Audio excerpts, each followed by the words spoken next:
Hello and welcome to The Premise. Bienvenidos, mi amigos. I'm Jeniffer Thompson. And I'm Chad Thompson. And this is, season 3? Season 3. Wow. We are in season 3 of getting to the story behind the storyteller. Yeah. That's what we do. That's what we do here on The Premise. So sit back, relax. Listen to your 8 tracks. I dig you like an old soul record. Enjoy a cup of tea, a glass of wine, a shot, whatever. And you do you. You do you. We'll do us. No judgment here. We'll do us.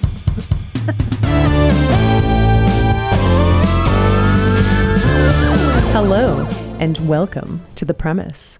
Hello, Chad. Hello. We are here today with Suzanne Allain. She is the author of Mr. Malcolm's List. Suzanne, welcome. Thank you. It's so nice to be with you all. Well, I am really, really, really excited to talk about this book and the movie and just you in general as a writer, screenplay writer, and this journey. First, I'm going to tell our listeners a little about you, and then we'll start the conversation. Suzanne Allain is a screenwriter who lived in New York and Beijing before returning to her hometown of Tallahassee, Florida, where she lives with her husband. She makes frequent visits to Los Angeles for work, but one of her most memorable trips was to London to see her script, Mr. Malcolm's List, Overture, being filmed. And we're going to talk about that right now. And I want to hear all about that trip, actually. That was one of my questions, if you got to be in on some of that exciting movie making. Got to be the temperamental author in the background. Yeah. Telling people what to do. Well, unfortunately, I wasn't at the filming of the actual feature film, which took place in 2021. So kind of at the height of COVID. COVID kind of put a damper on my plans a little bit. But the one that you mentioned, Mr. Malcolm's List Overture, was actually a short film or a prequel to the feature. It's still available. It's on YouTube. And they filmed that in 2018. And they shot it in 3 days in London. Wow. So the feature was shot in Ireland. Okay. But the short film was shot in London. And I was able to be there when they shot that, which was a lot of fun and very surreal to see these horse-drawn carriages. To see people all dressed up in costumes, Regency era clothing. And it was amazing. Yeah, to see your characters in your book come to life. That must have been incredible.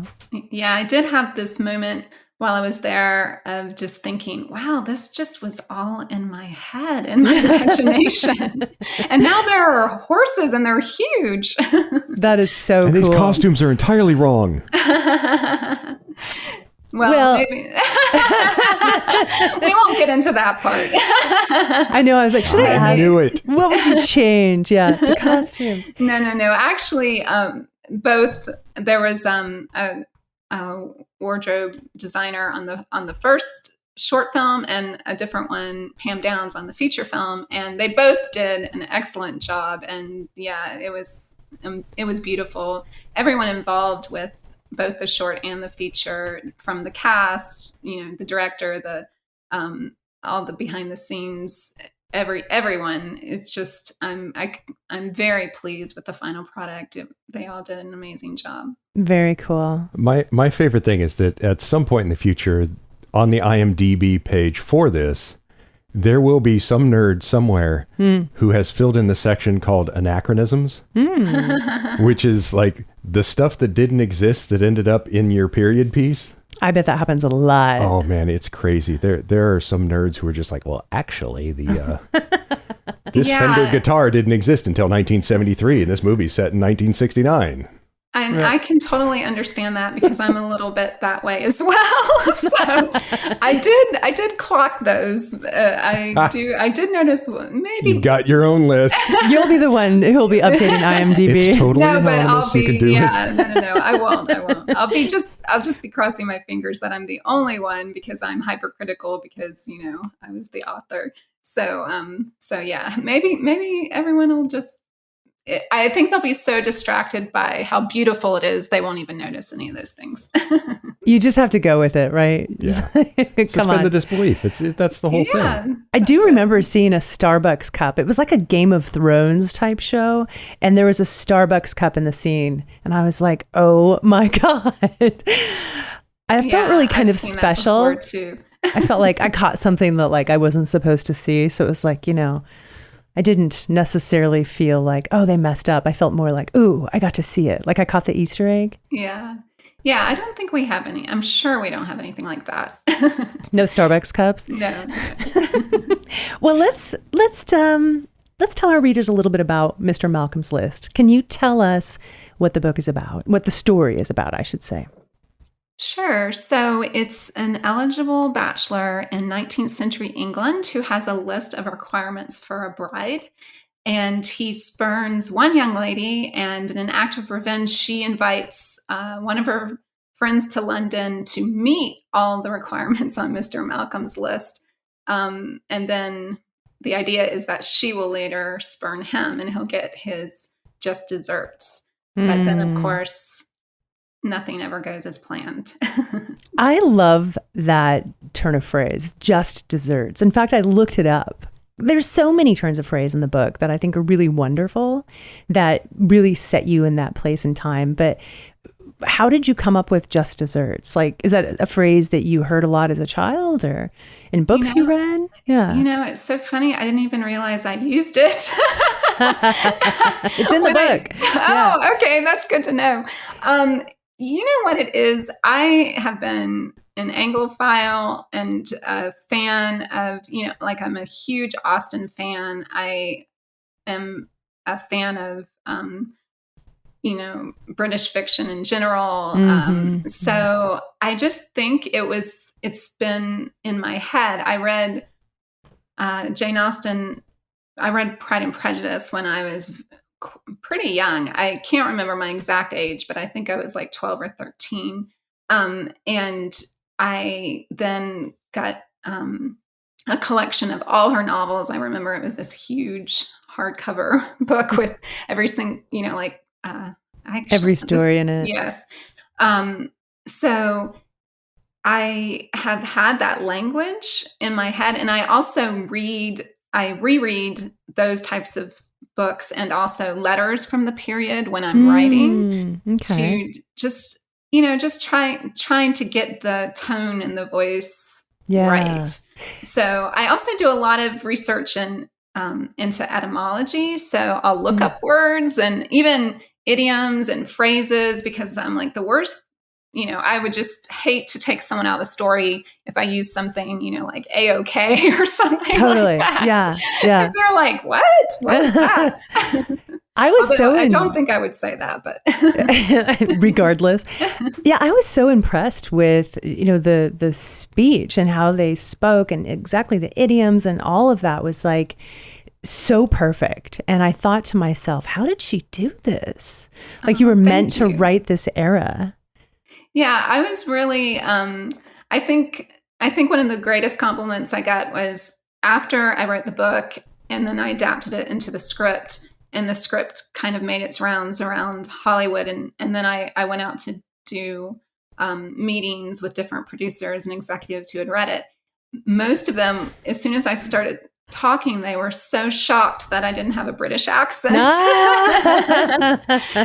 I was like, yes, I wish I had a British accent. That would, maybe make it even more seem even more authentic, but I do a horrible British accent. So nobody wants me to do that. We don't want that. Yeah, you can always, it's so funny. Like all of a sudden someone has a British accent. I can think of a couple actors in particular, but everyone knows you're not British. No. Well, let's take people back because your story is so incredible. Actually, let me get to that in just a second. I want to talk about this book. So I loved Mr. Malcolm's List. It was so fun to read. It was absolutely delightful. It was funny. I chuckled out loud so many times. And I found that if someone was like watching me read it, I was just sitting there smiling the whole time because it's such a beautiful, fun, delightful little read. And I would say if people want to know, okay, well, what is this book? It's like Pride and Prejudice meets Bridgerton. Oh, okay. Well, thank you so much. Everything that you just said, you couldn't have paid me a higher compliment, because I just want people to, have fun when they're reading it. Smile. If you laugh, like you said, you chuckle, that makes me even happier. A ton. Yeah. So yeah, that was my goal definitely when writing it. I just wanted people to have a fun escape from, the real world and our modern problems, and just have a little vacation. Nice. And I totally got that. Yeah. And I read it in 2 evenings, and I realized when I finished the book, it was, I think, 12:36 a.m. It was like almost 1 a.m. And I looked up, I was like, oh my God, like I had no idea that I'd been sitting in that chair. I thought it was like 11, and, it was kind of late, but yeah, I just couldn't put it down. It was great. Wonderful. Thank you, Jennifer. So hold on. Yeah. What you're saying is there are no zombies in this book? There are no zombies in this book. I know, it's sad, right? It seems to be bucking the trend. Well, they don't even need zombies. It's that good. Okay, so let's talk to people about this journey. You have been on an incredible journey with Mr. Malcolm's List, and it starts in 2001. You had a 2-book deal with your publisher, and something very tragic happened in our country, 9/11, and your second book, which was supposed to be Mr. Malcolm's List, sort of died because the publisher went out of business. Is that right? That's exactly right. Yeah. Wow. So my first book was published, which was in a similar Incognito. genre. Yeah, Incognito. But then it was published in November 2001, and I had started writing Mr. Malcolm's List, but yeah, it was never released, and they kind of closed the imprint. It was a newer imprint of Warner Books. So okay. yeah, it was unfortunate. How did Incognito do? I mean, because our country was in upheaval then. Yeah, it kind of didn't do well either. So this whole idea that, this dream come true of getting my first book accepted for publication, it was a little bit of a downer. I definitely quit my day job too early. I was working in the computer industry. I was in IT, and oh, how boring. Yeah, I'm glad you quit that job. Yeah, me too. Actually, it did end up working out. Said that out loud. I did. Is that what you do, Chad? Well, I mean, by default, because in our business, I do all the networking. I do all the... We design websites for authors. And we're more a design house. We design book covers and websites. Oh, how we support nice. Authors. Yeah. Oh. So we're not really IT. No, I mean, Suzanne Allain does not belong in an IT department. My God. And actually, now it's funny. My husband has kind of taken over that role, so I would not be very good at it at this point in my life. But he actually started a photography business at the same time. Chad's a photographer. Oh, Wait, really? You probably don't know this, but Chad's my husband. I figured that out. So I actually just went to work for Jonathan Lane Photography since I quit my other job, and yeah, Incognito, it was still for sale. They kept it for sale, but it wasn't a bestseller or anything like that. And after a few years, I decided, well, I've written this book. It's just sitting on my hard drive. So, and Kindle publishing was kind of taking off. And so I 2009, right? Yeah, I released it in kind of a limited way as a ebook and a print on demand. So after that, I saw a few reviews, and one of them mentioned, that one of the readers had said that she enjoyed Mr. Malcolm's List, but she could really see it as a movie. Same. Yeah, totally. The dialogue. Yeah, that was a lot of the comments I got, even about my first book. A lot of people enjoyed the dialogue, and I really enjoyed writing dialogue much more than narrative or descriptive. Sorry, description. So I suddenly had this. It occurred to me that perhaps Mr. Malcolm's List could be turned into a script, but I really didn't know a lot about how to write scripts. But I did, a lot of research. I read a lot of scripts at that point, and I ended up adapting the novel into a script. And that I'm not even quite sure. That probably was around 2009, 2010. I don't even remember exactly, but I do know in 2011, I entered it into some contests on Amazon's on Amazon Studios, because Amazon began, that's when they began releasing films, and they ran a few free screenwriting contests. Oh, interesting. And it placed at that time in 2011. And that's when I really started to think, oh, okay, maybe this is a feasible career path for me.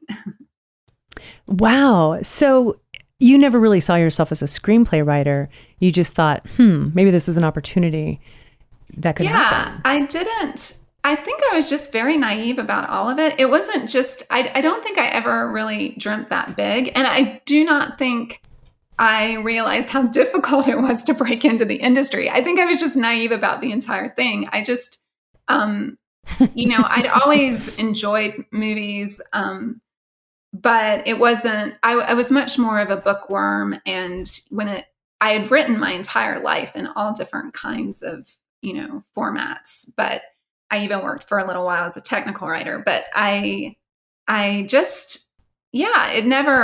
don't think that I specifically thought, oh, I'm going to become a screenwriter. I just thought, oh, maybe this book could become a movie, and maybe that's something. And what I found is when I did begin screenwriting, I loved it. Wow. I actually You were a enjoyed natural. it. Yeah. I just really, really, and I've since written other scripts, some that have been optioned that are not based on a book that I wrote. One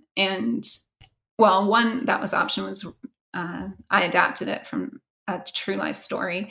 And then another script that I just recently finished, it's an original idea and it's not based on any source material. So yeah, I kind of fell in love with screenwriting, the medium of screenwriting itself. And so yeah, Mr. Malcolm's List and a reviewer put me on that path. That is so cool. So cool. I wonder, does this person know that it's her? It's because of her. She's the Colonel. Talk to us about the Blacklist. I know that had a big part in your book, in your screenplay, actually getting picked up and making it to Hollywood. Yes. So the Blacklist is a service for screenwriters. Any aspiring or even professional screenwriter can upload their script and pay a nominal fee for a review from a professional reader.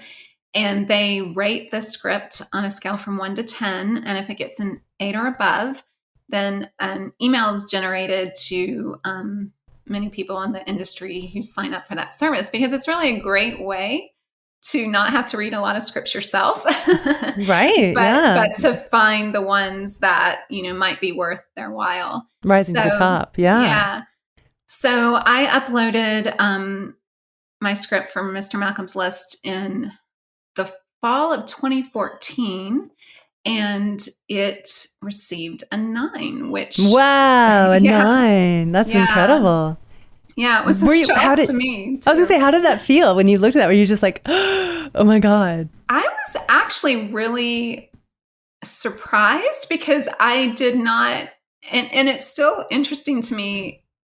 This journey has been interesting in a number of different ways, but the fact that the story of Mr. Malcolm's List caught so many people's attention and they really fell in love with it was kind of a surprise, because to me, it is a little bit of a modern kind of a modern take on a class, an old-fashioned concept.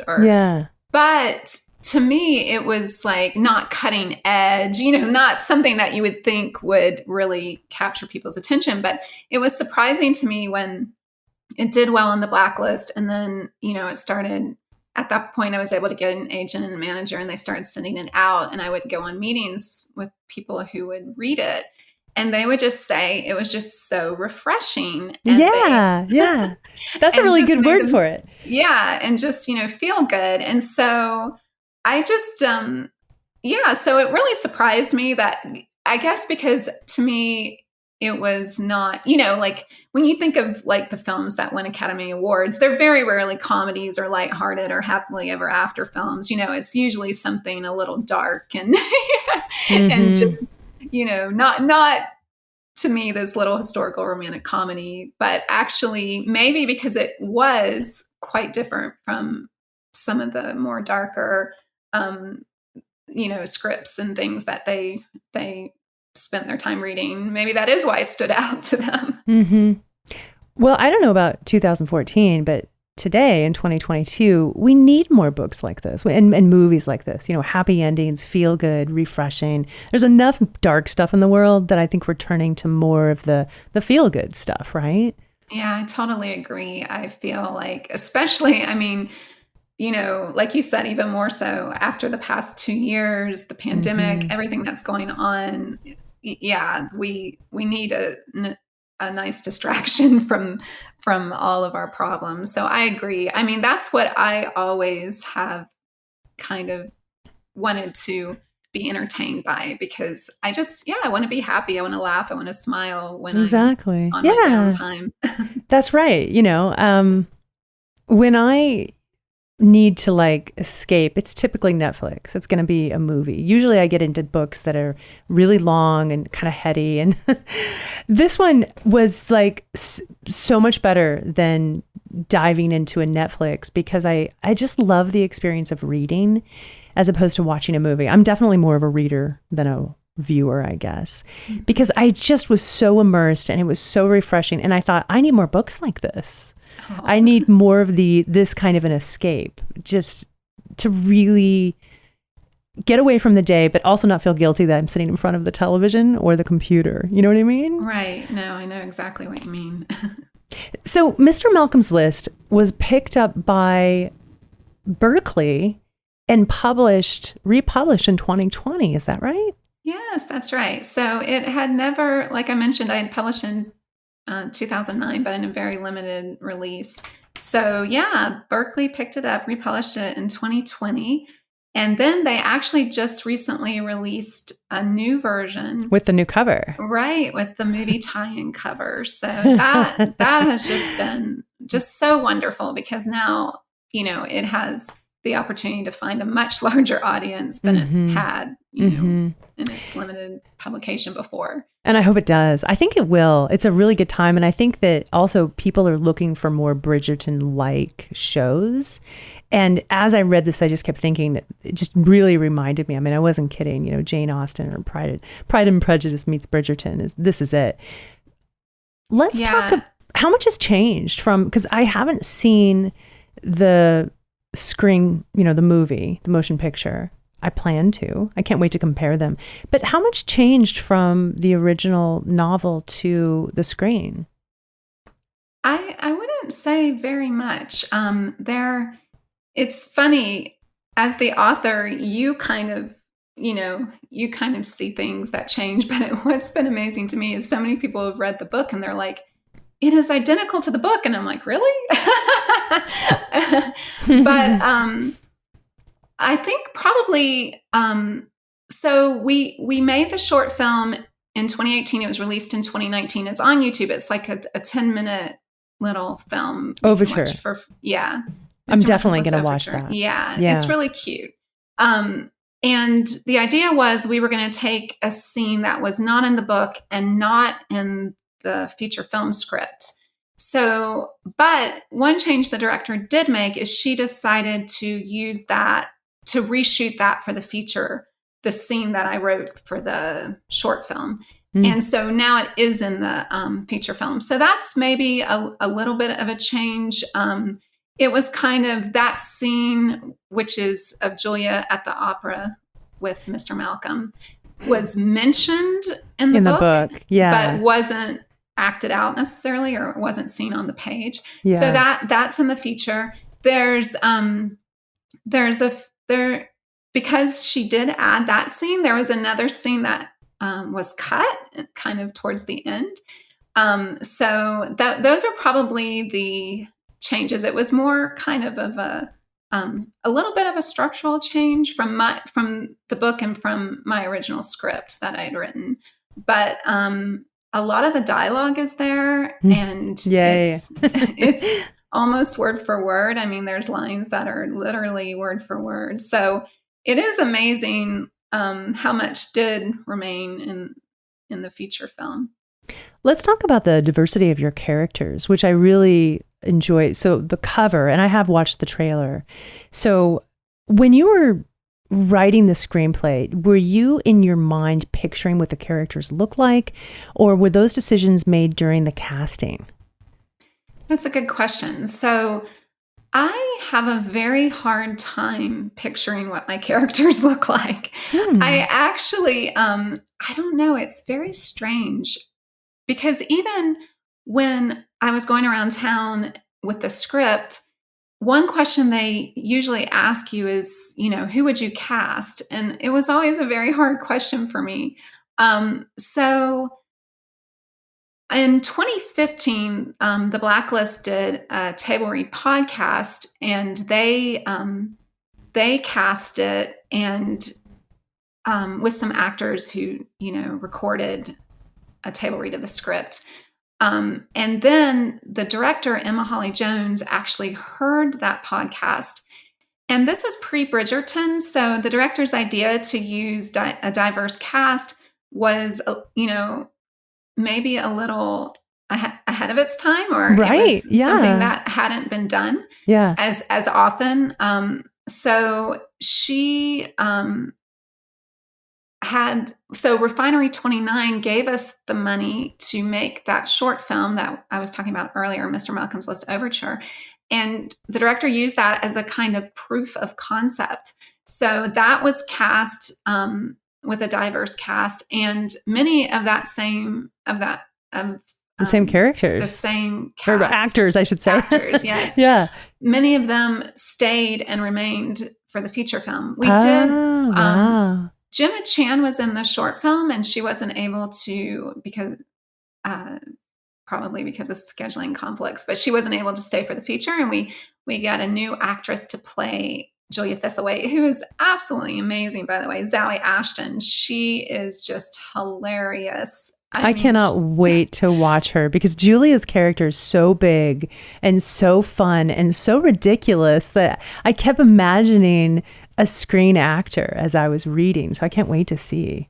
Yeah, she just really, I loved her portrayal, because she really walked that fine line between being unlikable, and still being sympathetic. Mm-hmm. So, and she did a really good job. I mean, there's one scene where actually I started crying, and I know the story, obviously, and I really felt bad for her. And I was just like, wow, yeah, Zoe has done a tremendous job. So she did just an excellent job. So yes, after the short film and the success of the short film, because it received like over 2 million views, and just on YouTube, and it was also on Refinery 29's website, and it got a lot of fans. And then that's what made it possible for us to go ahead and make the feature, and like I mentioned, use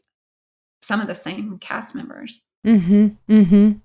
Let's talk about Lord Cassidy. Mm-hmm. In the book, he's a little bumbling, not particularly good looking. He's tall and lanky. He's not really your catch, but yet he is played by Owen. Oh my gosh, I just drew a blank on his name. Oliver Jackson Cohen. There it is. Oliver Jackson Cohen. Thank you. Yes. And who is a very handsome actor. So I was like, how are they gonna I'm very curious to see if Cassie's character is true to form and if he pulls it off. Oh my goodness. He is actually one of my favorites. And I had the same reservations that you just mentioned when he was in the short film as well. And when they mentioned, the producers kind of sent me like his reel, and he had done very serious things. Mm-hmm. And I had no idea he could do comedy. And he's so good looking, as you mentioned as well. And I was just like, I don't know. I mean, I could see him maybe as Mr. Malcolm or Henry Ossery, but yeah, but I don't know. Lord Cassidy, I don't think so. And they kind of insisted. And then when they did the short film, I was just like eating my words, because he is such a great comic actor. he is just incredible too. In fact, he and Zawe Ashton together are just like unbelievable. And he just makes me laugh so much. And really, really, even, I don't know what it is, but there's something, I mean, he's still as good looking as ever in the movie, but for some reason you don't necessarily, at least for me, because he's so funny, it doesn't hit you that he's that good looking. Right. So, yeah, he just really, with his, the type of mannerisms he used, facial expressions. Yes, his expressions. He just really, I can't say enough good things about his performance. He was definitely one of my favorites. And even after the short film, I was just like, oh, please, please, please let him be able to stay for the feature, because I couldn't imagine a different Lord Cassidy at that point. Nice. And this particular actor is Oliver Jackson Cohen. He's currently in a Netflix series called Surface. Have you seen him in that?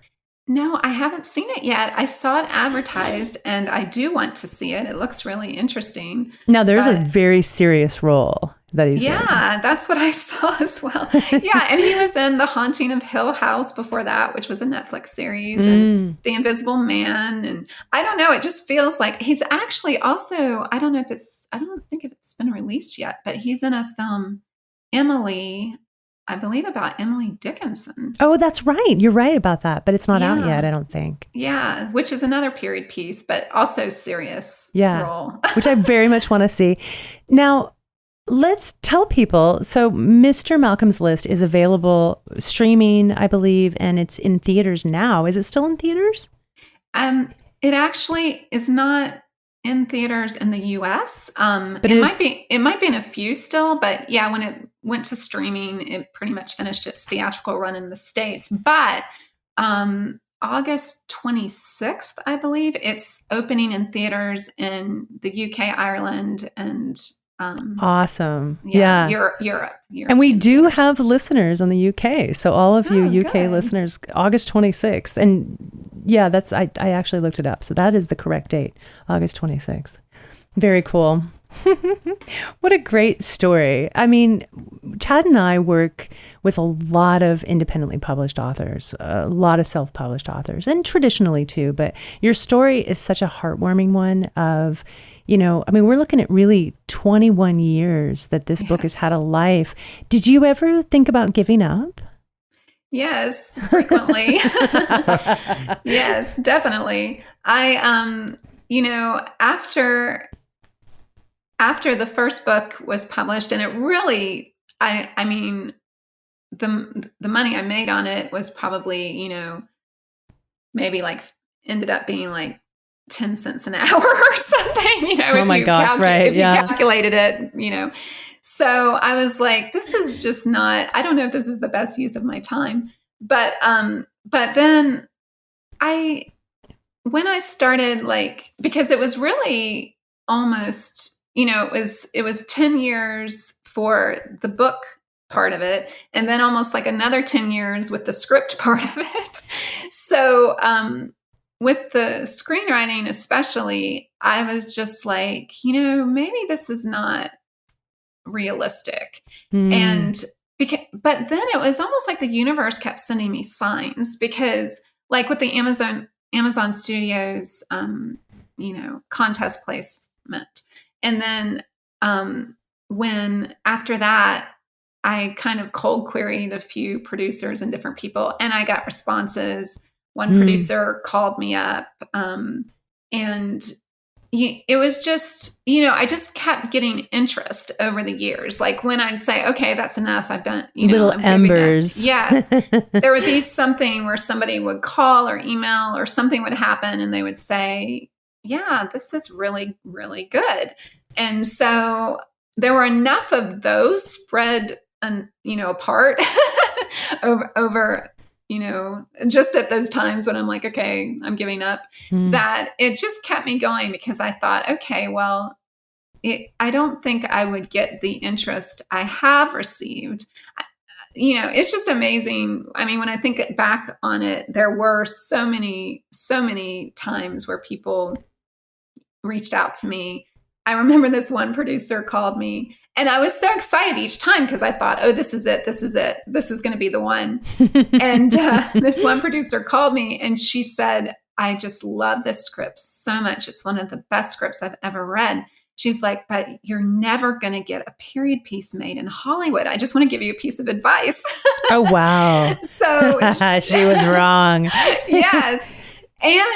But I think that was part of the struggle too, is because there is a little bit of like a fear in Hollywood of making period pieces, which is very interesting to me because they'll make superhero movies, and they'll make, they'll blow up a dozen cars, but to them, the thought of a period piece is just so expensive.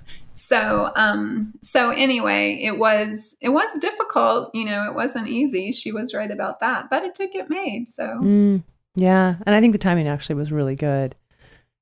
It just needed that, those 2 decades to come to fruition. Yes. No big deal. I didn't have anything better to do. Right. Yeah. Yeah. Exactly. What have you got planned for the next 20? Yeah, exactly. I'm hoping whatever it is isn't going to be another 20 years. I'm like, can I get on the express route this time? Yeah, please.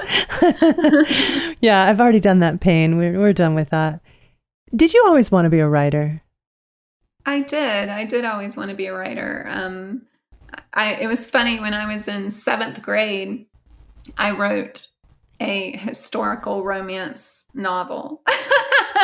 Nice. But I wrote it like in, on lined paper in a notebook. And it was like, 70 pages handwritten. Whoa, it was 70 pages? That's actually quite impressive. Really? Yeah. Yeah. I thought so as a 7th grader, but of course today I'm like, yeah, that would have been probably, I can't believe you don't have it. Do you have it? I don't. Oh, I don't know what is wrong with me. I have very little. I did save one short story that I wrote in high school that almost I sent it off because so my teachers were always very encouraging as well. And one of my teachers, she knew somebody who worked for Scholastic, the magazine. Mm-hmm. And she's like, send this short story to them.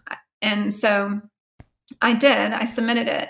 And they had it for the longest time with no response. So I was like, well, that's probably a good sign. But then I finally, I did this research, like, what should you do? And back then everything was snail mail. Right. So I sent them a letter and it was like a check form or something. And it said, I submitted this short story on this date. And then it had like A, B, or C. We received it, we were accepting it for publication, or C, we'd like more time or something. I don't know what the options were, but they checked C. So they were still considering it. And of course so I'm like, just stringing you along. Yes, Yeah. they're stringing me. This is the story of your life. Yes. And I think they had it for like 9 or 10 months. And then they finally sent it back and said they weren't going to publish it. And I was so disappointed. So yeah, the whole point of that story is I've been writing forever, and I've, tried every different type of medium. And yeah, I always thought I was going to be a writer. I always knew I was going to be a writer. And as you can see, I don't give up very easily. I was going to say, I think one of the things I think I love the most about you right now is that you will try anything. You'll submit to contests. You're dogged. You're like, I'm going to do this regardless of what happens, and not give up. And I think that's such a beautiful lesson for anyone who wants to break into publishing, because it's a tough industry. There's a lot of competition and there's a lot of no's out there, but that doesn't mean you should stop trying. Yeah, I've heard a lot of people say it just takes one yes, which is true. Yes, And, yes, that's so right.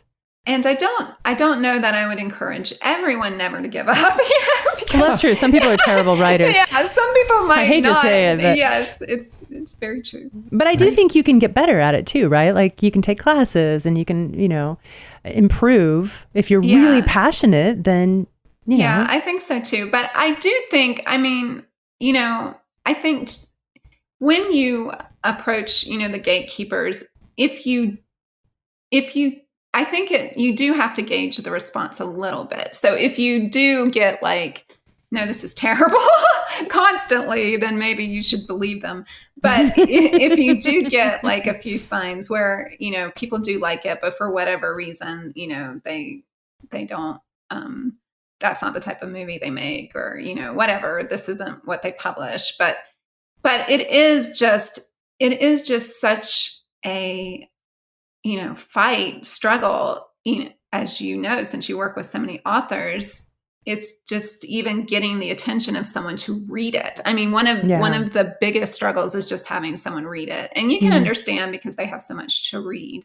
Sure. So I think that's what was so, why the Blacklist was so instrumental in my story, because they, because they gave that confirmation that this is good and someone should read it. And then it got read, so that's what really helped. We had a screenplay writer on many episodes, I think last year, who talked about the Blacklist. And I hadn't heard of it before. It's still a thing, right? Yeah, it still is. Yeah, it's so cool. There's always a way, I think. I don't accept no as an answer. Shut doors mean nothing to me. I crawl through a window if I have to. It's a little annoying if you're married to it. That's right.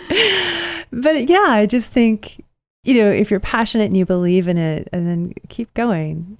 You're right, though, Suzanne. I mean, there are cases where, you're barking up the wrong tree, of course. A little self-awareness and humility goes a long way. Absolutely. Yeah. Listen, I want to talk about your process as a writer. Are you a pantser or a planner? Or, what's your writing process? So that's interesting you asked me right now, because I'm working on my next novel that is due in less than a month. Oh, wow. I can't believe you're taking time out for this. I know. It's been hard. I'm like, it's funny. I keep thinking, why is this so hard? I've done this before. But I think it's just because every novel is like starting over, is like your first one, because it's not like you can just do the same thing you did. It has to be, fresh. Yeah, totally fresh. All different characters, different scenarios, So I'd say my process is not as, I would love to be a planner.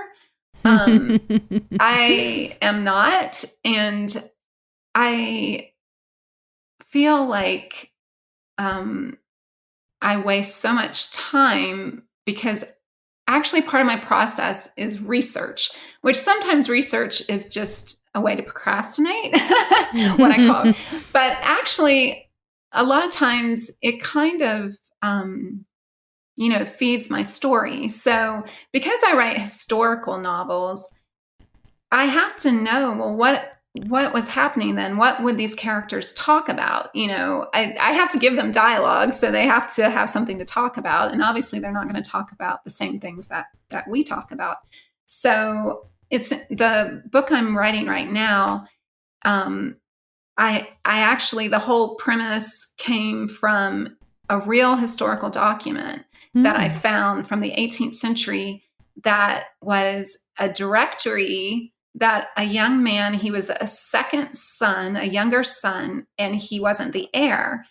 And so he wrote a directory of all the rich single ladies in and around London.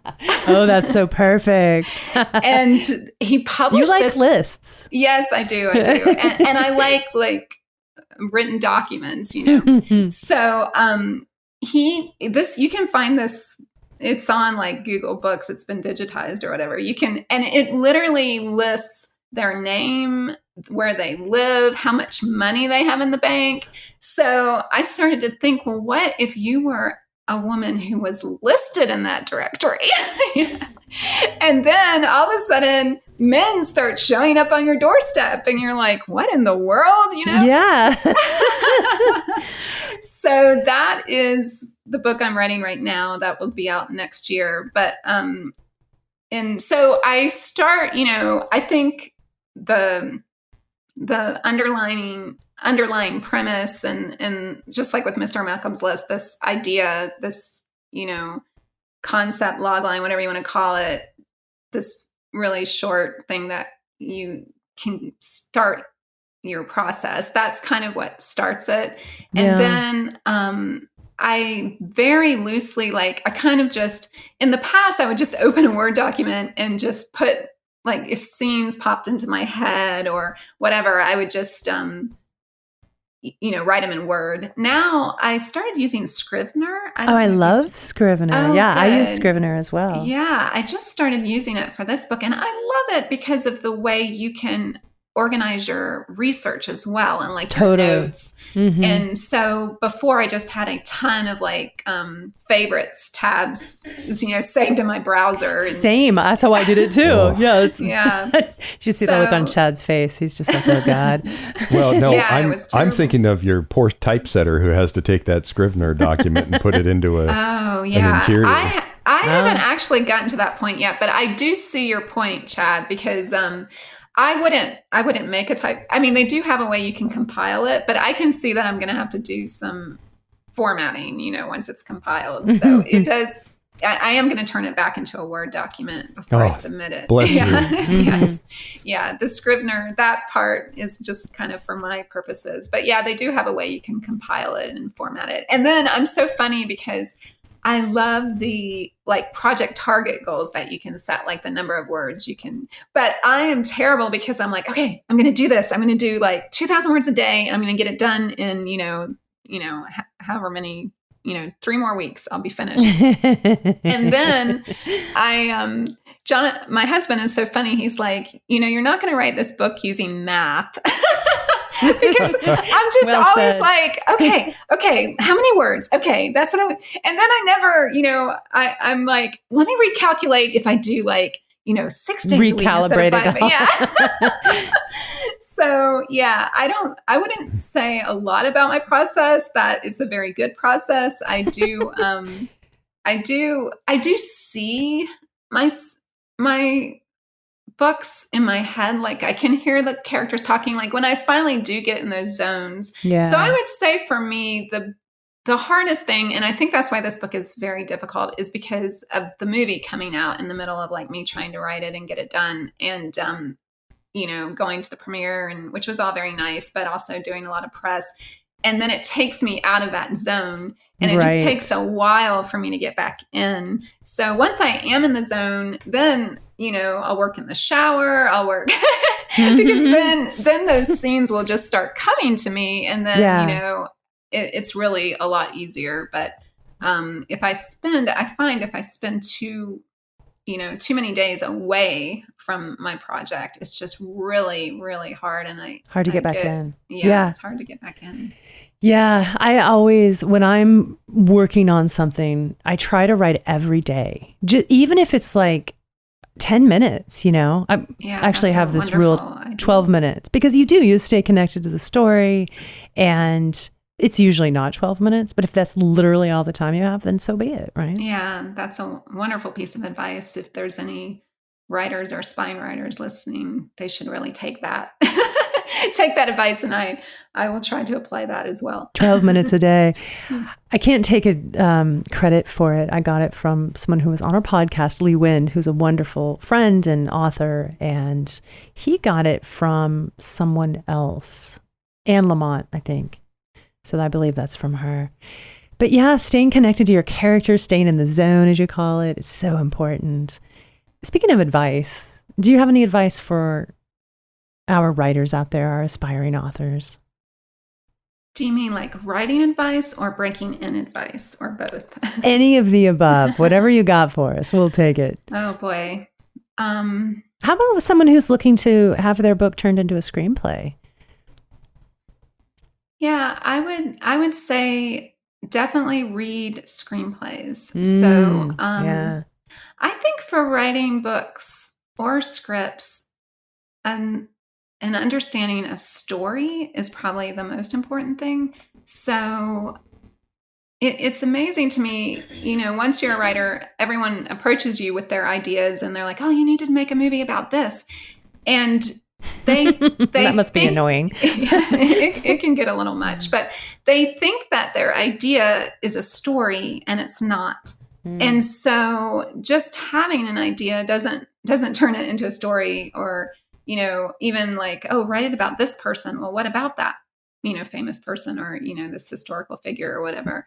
So I think understanding what makes a story work, you know, how to fit one together in a logical way and kind of avoid plot holes. And so I think that could help. And then just really, if you get to the point where you write a novel or a script, being able to distill it down so that you can explain to other people what the story is, because your log line or elevator pitch. Yeah. Right. Because what I've noticed too is when people are telling other aspiring authors, send me things, sometimes I don't know what the story is. Like, even if they give me a synopsis, I'm like, I still don't understand, what is the story, you know? So I think that might be a piece good of advice. Yeah, that's excellent advice. And that'll help you break in too, because then it'll be easier to sell. Yep, absolutely. Do you write a summary down? Do you have like a log line you start with before you start writing? I do. And especially, yes, I do. And especially with, now that I'm working with a publisher, I have to, you know, submit a synopsis. So I guess as far as when you were asking, do I plan out my books? I do have, you know, it's like maybe 4 or 5 pages. So I do have, going in, I have an overview of like the entire thing. It's just not as detailed. I think some writers write very detailed outlines, and I'm not that detailed. But I do have, like, in broad strokes, what this story is going to be. And typically I do stay pretty close. I'm surprised because sometimes I think, oh, this is going to change a lot. And a lot of times I do find myself going back to that synopsis. And sometimes when I'm lost, I'll go back to the synopsis and think, okay, what was I saying that I was going to write again? But so it's good. It's like, keeps you on track. It's like a map, if you will. Yes, it is. Yes. Definitely. Awesome. Oh my gosh. Suzanne Allain, you are so wonderful. I love your book. I can't wait to read more. I can't wait to see the movie. And I just really appreciate you coming and being in conversation with Chad and I today. Oh, I've enjoyed it so much. Thank you so much for having me. Absolutely. Where can we find the movie? It's actually on all video on demand sites right now. So Amazon, Apple, Vudu, Google Play. Yeah. All those places. All of them. Yeah. Yes. Awesome. Yeah. And in fact, I think I might watch it tonight. That sounds like a great plan for a Friday night. A little bit of popcorn, a glass of wine, and some very cheeky characters. Well, thank you. I hope you laugh just as much as you did with the book if you do watch it. I know I will. I've seen the trailer and I absolutely know I will. Yeah, what a delightful book. I can't wait to see more work from you. Dear listener, this has been another episode of The Premise. If you enjoyed this episode, please follow us at thepremisepod.com and subscribe and rate The Premise wherever you get your podcasts. Those reviews that you give us, by the way, they mean so much. They help get the word out, so we really appreciate it. Until next week or the week after, thank you for listening. Goodbye. Goodbye. You didn't say goodbye, Suzanne. Oh, I'm sorry. Was I supposed to say goodbye too? You gotta say goodbye. Okay. Do you want to do the clicky? Goodbye. You want to do the clicky thing and I'll say it? Or just say it right now? You can just say goodbye. Okay. Goodbye. Goodbye. Goodbye.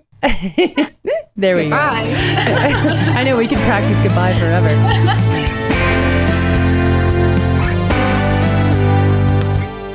Hey folks, this is Jennifer, and as you know, The Premise is the official podcast of the San Diego Writers Festival, which, by the way, is happening this October 8th, in fact, 2022. It's going live and in person. Yeah, live and in person. I'm really, really excited. We have so many exciting things happening, so many exciting speakers. They're coming in from all over, and we want you to be there. So Coronado Public Library, the 4th annual San Diego Writers Festival. SanDiegoWritersFestival.com. You can subscribe to learn more about our programming and get on the list to win free books and all kinds of cool stuff happening. So SanDiegoWritersFestival.com.